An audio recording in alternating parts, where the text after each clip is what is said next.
យ៉ាតាខ្លាញ់នេះជារបស់អ្នកណាណោបានជាស្អាតអីយ៉ាងនេះ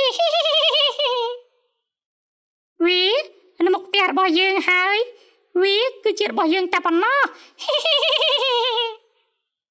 នាងកៅយើងនឹងយកវាទៅបង្ហោះឲ្យសប្បាយតែម្ដងពេលនោះដែរព្រះរាជបុត្រាបានតាមខ្លែងរហូតដល់មុខផ្ទះរបស់នាងកៅណាម៉ាអេនាងឲ្